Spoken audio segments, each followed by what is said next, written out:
मुद्रा तिथे जाणार आहे.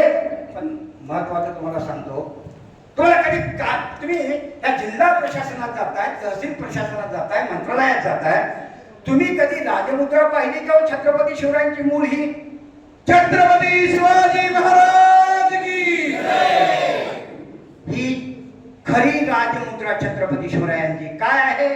प्रतिपक्ष चंद्रलेखे व वर्धिष्णुर दुर्विश्व वंदिता शाह सूनो शिवस्तेशा मुद्रा भद्राय राजते.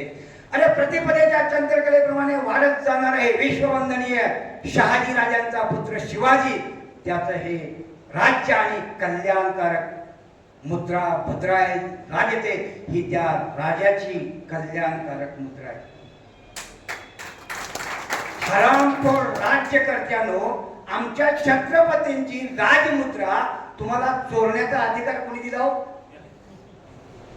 बघा, यांचे कारनामे यांनी काय केलेलं आहे, या राजमुद्रेतून पहिली पंक्ती तशी ठेवलेली आहे, प्रतिपक्ष चंद्रलेखे व वर्धिष्णुर विश्ववंदिता तशीच्या तशी घेतलेली आहे.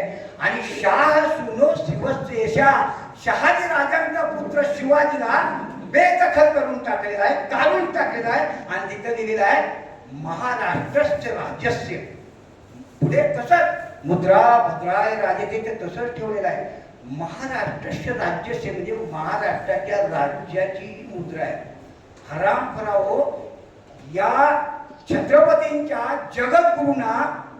जगद्गुरूंच्या तपोभूमीला एकीकडे सुरुंग लावताय, तपोभूमी फोडताय आणि तुमचं सोजवळ एवढं राज्य आहे का?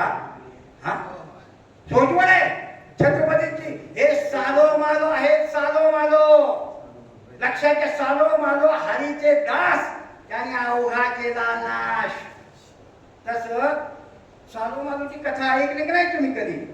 सालो मी काय करायचे, आमचे तुकोबर आहे भामचंद्रात अभंग गायचे आणि अभंग गायला लागले की तिथं जाऊन ते उतरायचे आणि तसा तो सालोन पर्यंत येऊन पोहोचायचे त्यांचे दूत. आपण महाराजांची रचना. आणि इथं दिवून सालो काय करायचा, नाही म्हणायचा माझा अभंग.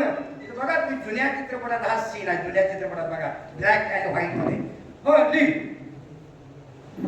सालो म्हणे, शेवटी काय लावायचा, अभंगनाचा तुकोबांचा. तसं राजमुद्रा कुणाची? छत्रपतींची. आणि हे काय लावतायत, महाराष्ट्रस्य राज्यस्य. यांचा पाडाव केवळ ही राजमुद्रा करू शकते महाराज. काय तुम्हाला ऐतिहासिक दस्तऐवजामध्ये बदल करण्याचा अधिकार कोणी दिला? एखादा जर तुका म्हणीच्या ऐवजी एखादा शिंदे म्हणे, पवार म्हणे, फडणवीस म्हणे, मान्य करा का महाराष्ट्र? अरे तुम्हाला कुठे कचरा कोणी फेकून देतील असे उद्योग बंद करा. पहिली राजमुद्रा पूर्ववत करा. त्या अपराधाचे दंड तुम्हाला देणारच आहे वारकरी. हा वारकरी दंड देणार आहे, लक्षात घ्या. आणि या मावळ्यांना घेऊन संघ म्हणून म्हटलं हा भक्ती आणि शक्तीचा संगम आहे. यांची वाट लावायला आपल्याला वेळ लागणार नाही, एवढी ताकद या फकीरामध्ये आहे. काय विचार आहे माझ्या पुढे यायची या मुद्द्यावरती बोलण्याची. आणि काय सांगतं ते यायला विचारलं, याय तंत्रज्ञानाला. आणि या ह्याच्या बाबतीत काय ते काय आहे की संविधानाने थोडी तडजोड केलेली आहे. मग आम्ही बी महाभारतात तडजोड करून आम्हाला नको ते श्लोक काढून टाकून आमचे घाटले तर चालतील का? या कर्मकांडाने जे पाखंडपणा माजवला आहे पुराण ग्रंथामध्ये, हा वेदामध्ये, ते आम्ही काढून टाकतो, तिथं आमचे घालतो, आम्हाला प्रिय आहे. ते चालेल का? याची उत्तर द्यावीत या पुरोहिताने. आणि यांच्या पाठीमागे पुरोहिताचाच माइंड आहे, लक्षात घ्या. ही राजमुद्रा संपवायची, शिवरायांचा इतिहास संपवायचा, तुकारामाला संपवायचं. आणि संपवण्यासाठीची कारस्थान आहे ही तुमची कारस्थान उचकटून फेकून द्यायचं ताकद आज छत्रपतींच्या या मावळ्यामध्ये आहे. मधुसूदन पाटील, तू मागे